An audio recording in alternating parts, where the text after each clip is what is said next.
Oke teman-teman, kembali lagi dengan saya Fikri Ridho. Seperti biasa kita akan buat video reaction soal sepak bola Indonesia. So, seperti apa videonya? Tanpa basa-basi dan tanpa lama-lama, mari kita simak sama-sama. Let's go.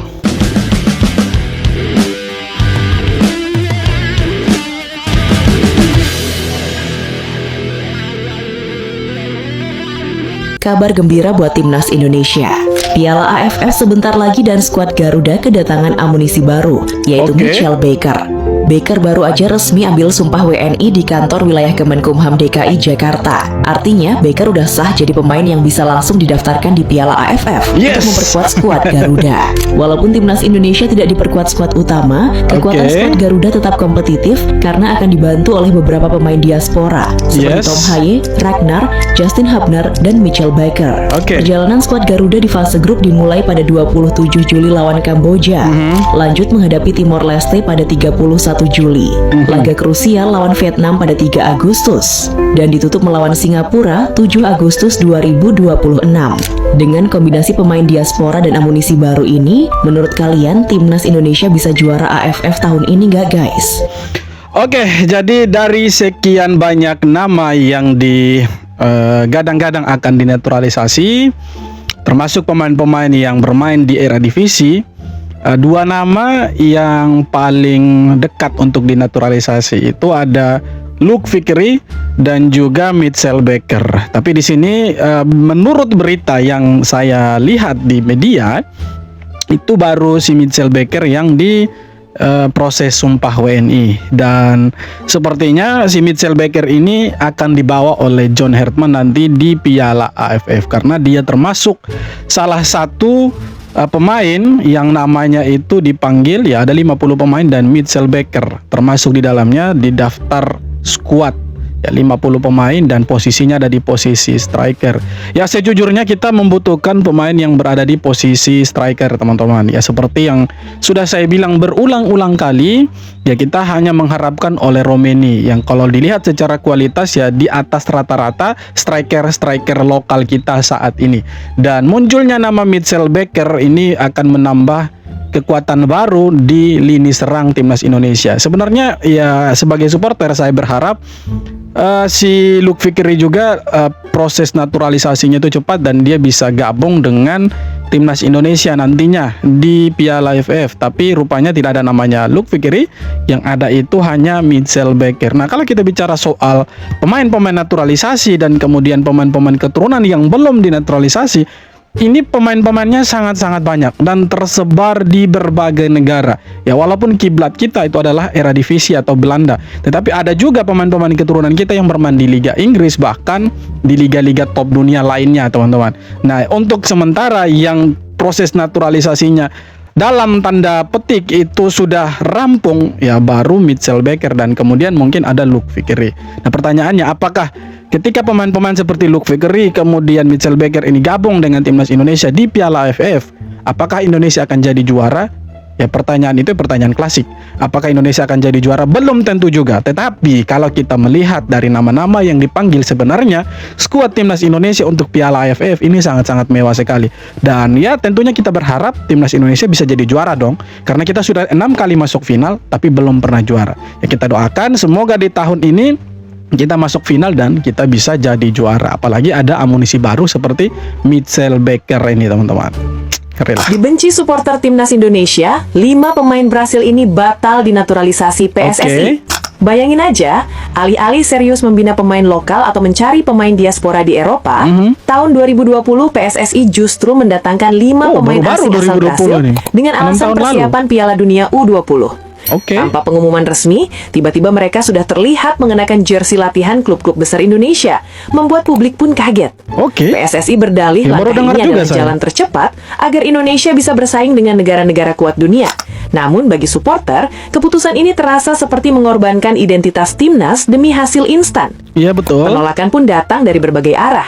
Gelombang protes membesar hingga akhirnya proyek ini dibatalkan dan dicap sebagai kegagalan memalukan. Iya betul. Dari kegagalan inilah PSSI akhirnya belajar bahwa naturalisasi bukan soal asal negara, melainkan soal darah, identitas, dan kualitas. Dan dari titik inilah era baru timnas Indonesia dimulai dengan pemain-pemain keturunan yang kita kenal hingga hari ini.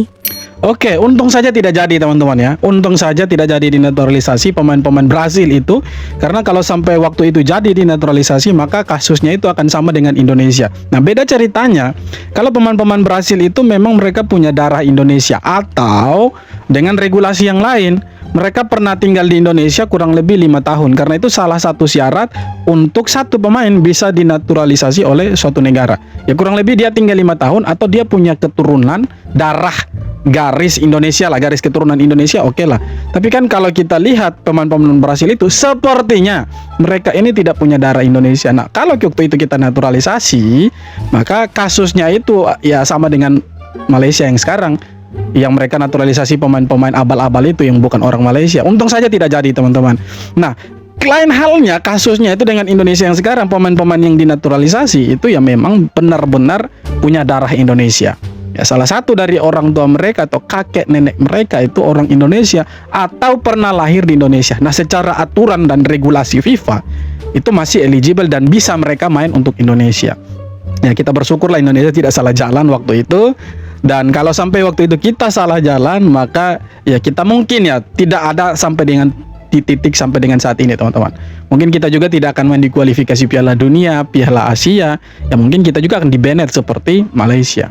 Ya syukurlah, alhamdulillah, puji Tuhan itu tidak jadi itu. Kalau tidak memang itu salah satu langkah yang sangat-sangat blunder dari PSSI. Dua bek Gerd Amuda, keturunan Maluku, masuk radar, John Hartman. Buat pertahanan timnas Indonesia makin kokoh untuk jangka panjang. Jensen Silt bermain di Bundesliga bersama Wolfsburg dengan market value 86,91 miliar rupiah. Sementara De Giro bermain bersama Almeria di Liga Spanyol Divisi 2 dengan market value 26,07 miliar rupiah. Dua bek Gerd Amuda. Oke, ini dua nama yang sebenarnya selama ini ya sudah lama lah ya.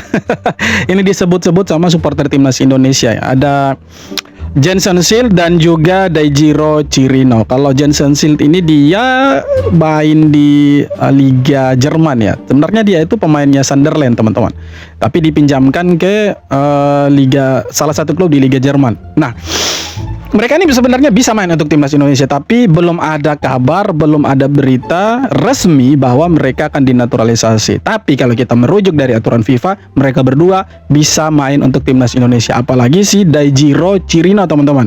Si Daijiro ini itu dia punya darah Indonesia itu dari Maluku teman-teman. Lagi-lagi dari Indonesia Timur. Oh keren.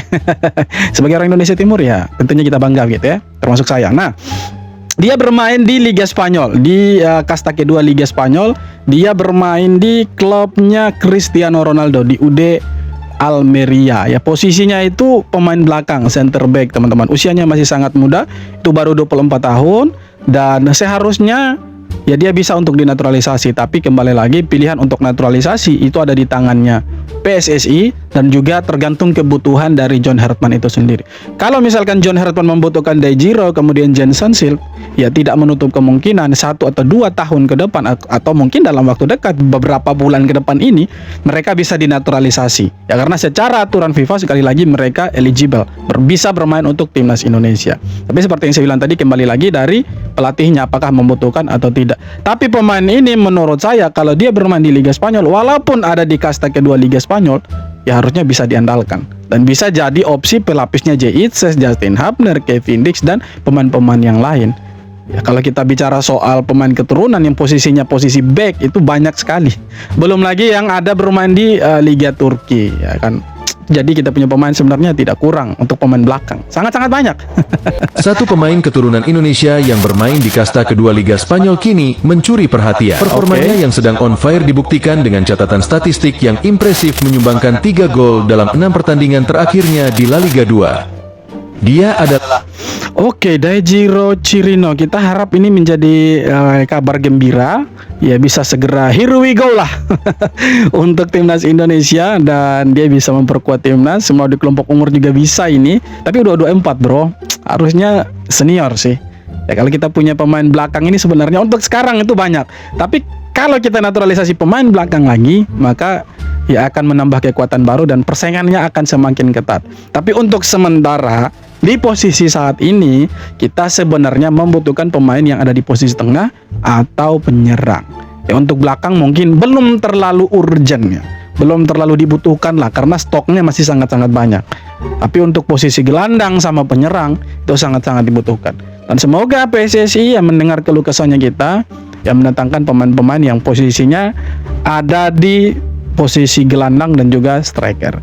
Ya, 2 nama sudah diproses dan kita menunggu nama-nama lain yang menjadi kejutan lagi. Biasanya PSSI kasih kejutan. Ya, kita menunggu siapa nih yang akan dinaturalisasi berikutnya. Ya. Keren lah PSSI sekarang ya, keren ya. Halo Sobat Ngensport, kenalin satu lagi pemain diaspora yang baru terungkap.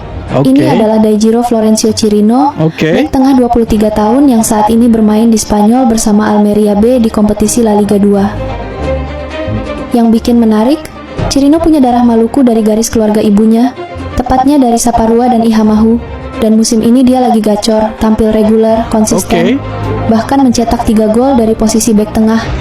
Keren Buat itu. ukuran Liga Spanyol, itu bukan angka sembarangan, dan yang paling penting, meskipun sempat dipanggil tim senior Curaçao, Chirino belum debut resmi FIFA, artinya peluang membela Indonesia masih terbuka lebar. Yes, betul. Menurut kalian, cocok nggak kalau Chirino jadi benteng masa depan Garuda?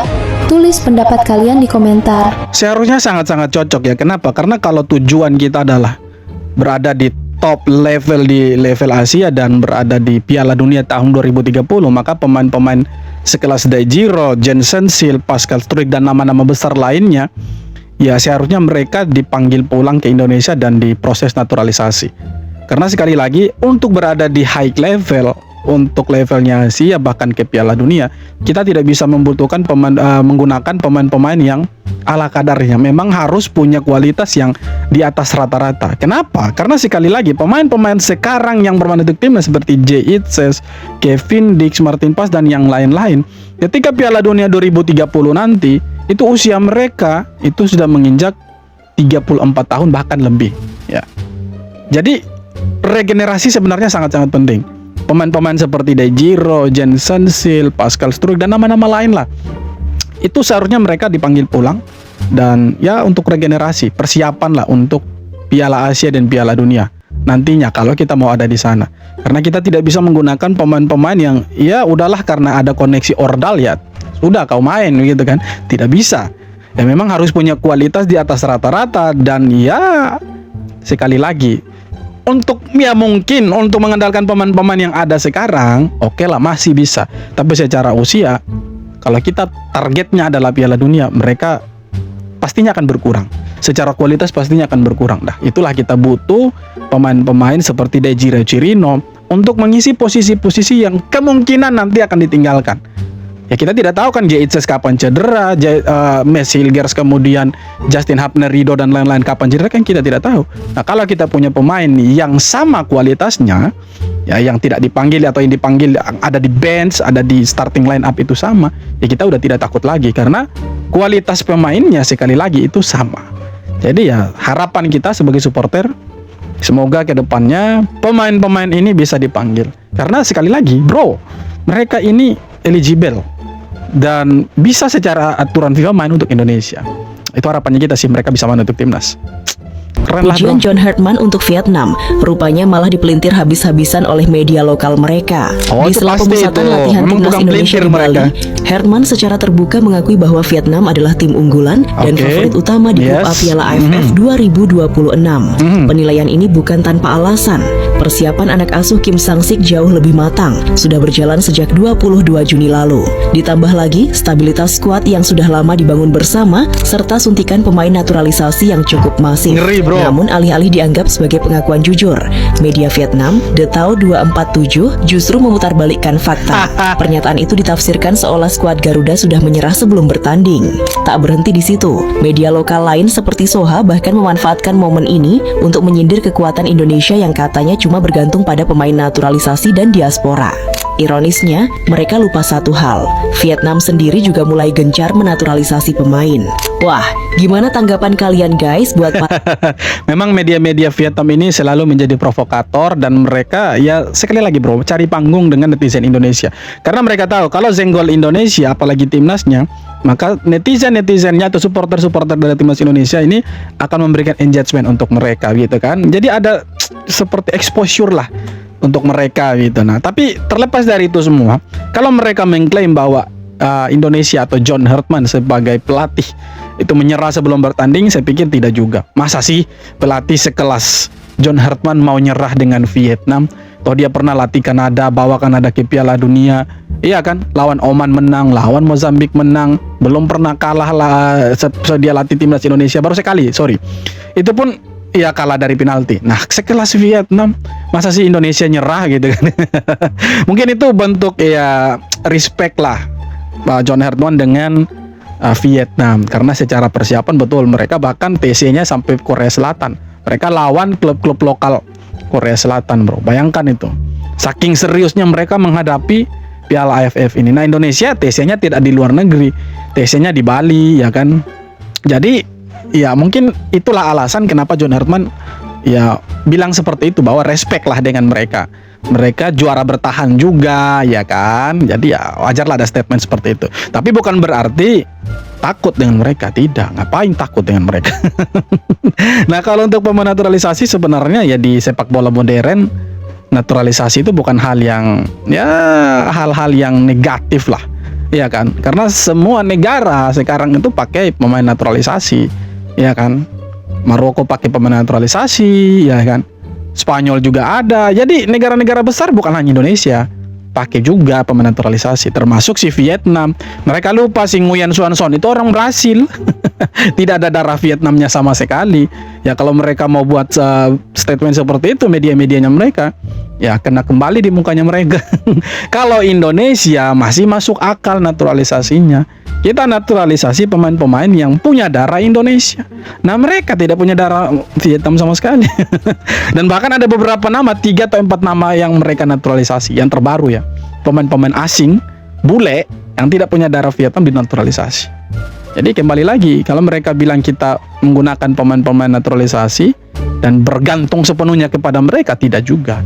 Mereka bukan orang asing yang tiba-tiba, oh ya lu jadi Indonesia lah, orang Indonesia lah, dapat paspor segeralah nih, mainlah untuk timnas. Tidak. Mereka punya proses yang panjang, sidang dulu di DPR segala macam, sumpah, garis keturunannya dilihat dulu, ini eligible atau tidak. Itu kan mereka lewat proses itu. Nah, itu mungkin yang tidak diketahui sama media-media Vietnam ini, atau mereka tahu tapi pura-pura tidak tahu. Kita juga tidak tahu ya. Sama-sama tidak tahu nih. Tapi terlepas dari itu semua, Indonesia dan Vietnam akan ketemu di babak penyisihan grup. Siapa yang keluar sebagai pemenang, ya dialah yang berhak untuk mentrol negara yang kalah. Dan kita doakan semoga kita bisa kasih kalah Vietnam ya kali ini. Oke, jadi itu dia beberapa video teman-teman. Tanggapan komentar dari netizen, seperti apa tanggapan kalian? Silahkan tulis kolom komentar. Terima kasih banyak sudah nonton. Kita jumpa lagi di video-video berikut. Thank you.